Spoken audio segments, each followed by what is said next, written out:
Hello, my name's Christina Toomey. I'm the Chief Research Officer at the Australian Research Council. Recently, the ARC announced that for the Discovery Projects 2025 round, we will be moving to a two-step application process. This webinar is designed to step you through what the EOI form looks like and how it will be assessed. You can see from this slide that there will be two stages in the Discovery Projects 2025 round. The first stage will be an EOI, Expression of Interest stage, where you will be asked to complete a short, user-friendly application form.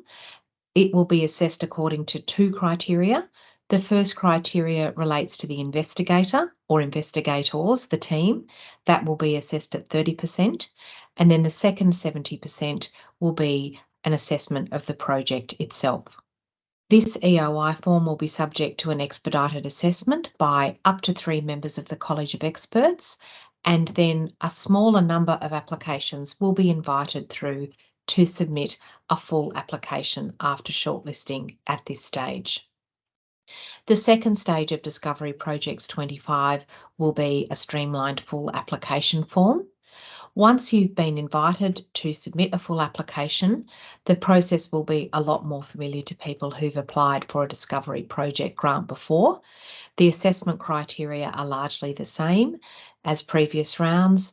It will be assessed through a selection advisory committee, which is comprised of disciplinary panels peopled by members of the College of Experts and also sent out to detailed assessors.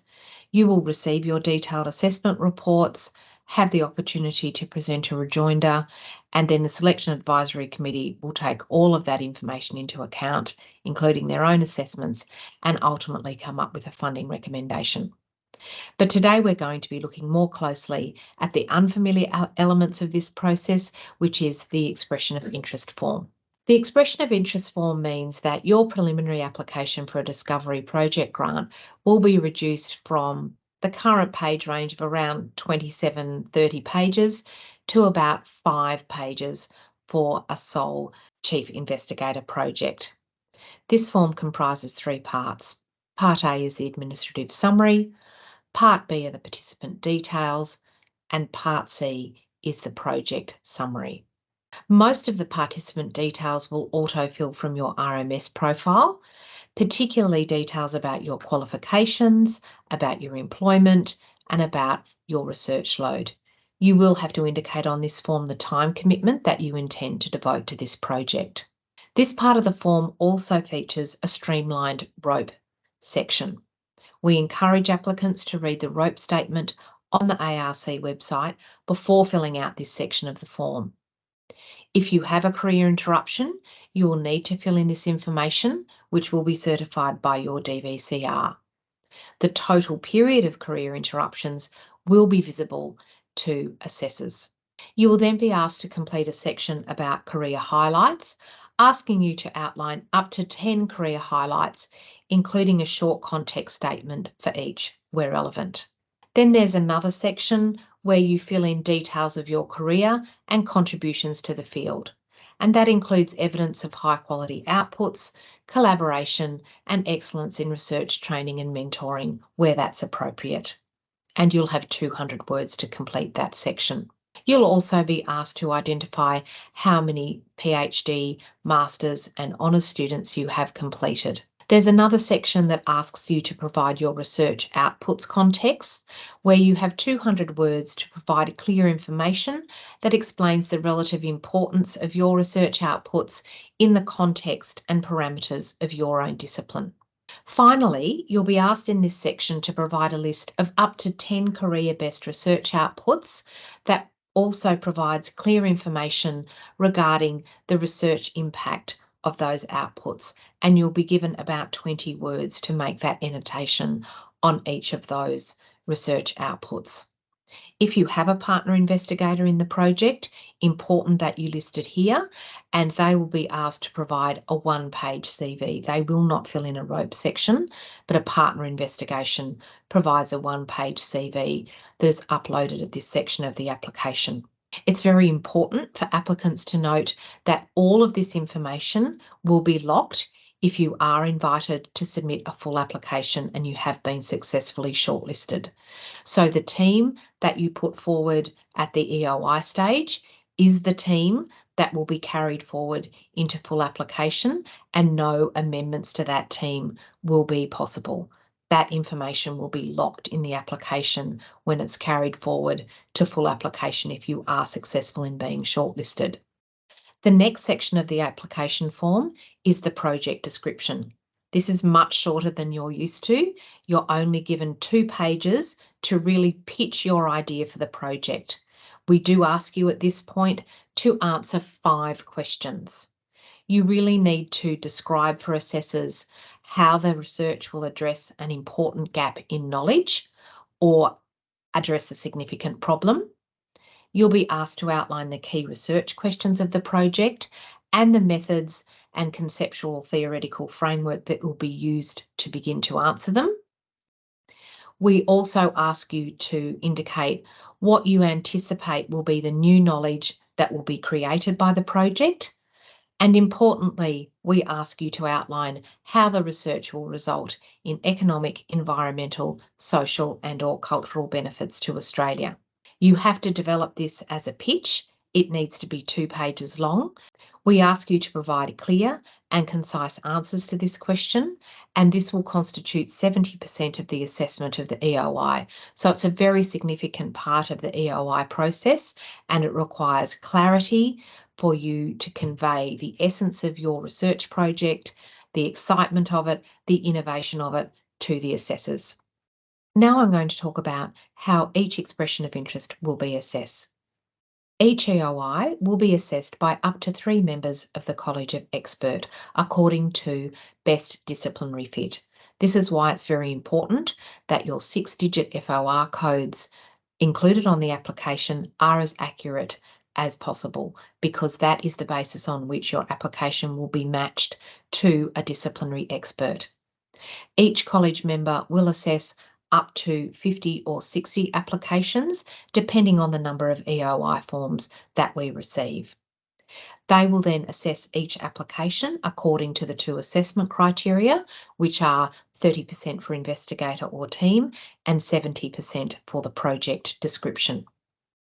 They will then produce a ranked list of their application in order from 1 to the number that they have assessed. So they will rank their applications in order of excellence.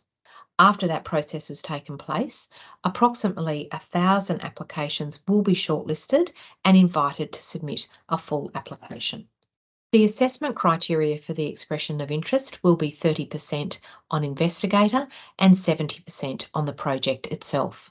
Taking into account research opportunity, the assessors will look at the record of high quality research outputs appropriate to your discipline. They'll look for evidence of excellence in research training, mentoring and supervision where that is appropriate. And they will also be looking at the capability of the investigator or team to build collaborations both within Australia and internationally. The second part of the assessment will focus on the project quality and innovation. Assessors will be looking for an important gap in knowledge or significant problem addressed by the project. They'll be looking at the project's novelty, originality and innovation. They will be examining whether the research design is appropriate, and they will also be taking into consideration the project's potential to create new knowledge and research capacity and economic, environmental, commercial, social and/or cultural benefits for Australia. After the expression of interest stage, shortlisted expressions of interest will proceed to a full application stage. At that point, applicants will be able to expand their project description to become 7 pages. They will be asked to include a budget, a medical research statement if that is applicable, and provide a national interest test statement. Part B of the application form will remain locked with participant details, although we will ask you to provide at the full application stage a short capability statement for the investigator team that will be attached to Part C project summary. At that point, project applications will be assessed in 5 disciplinary panels. And those disciplinary panels are those that already apply in the Discovery Project scheme. So the disciplinary panels are biological sciences and biotechnology, engineering, information and computing science, humanities and creative arts, maths, physics, chemistry and earth sciences, and social and behavioural and economic sciences. The assessment criteria at the full application stage are largely consistent with previous rounds. We now have an indicative timeline for you. The opening date of the scheme in RMS will be the 22nd of January 2024. Please note that if you go to Grant Connect now, you will be able to see a sample application form, you will be able to see a copy of the grant guidelines, instruction to applicants for the expression of interest forms, and some frequently asked questions. So we encourage you to visit Grant Connect to see that information before RMS opens. RMS will close for EOIs on Tuesday the 27th of February 2024. Prior to that, if you wanted to submit a request not to assess, they will close on Tuesday the 13th of February 2024. And there will not be another round of requests not to assess, so if you want that request to be submitted, you need to put it in at that point of the application process. If you have been invited to submit a full application, the opening date for the full application on RMS will be Thursday, the 11th of April 2024, and the closing date for the full application will be Tuesday, the 4th of June 2024. Thank you very much for listening to this webinar. We hope it's provided you with useful information to complete your EOI form.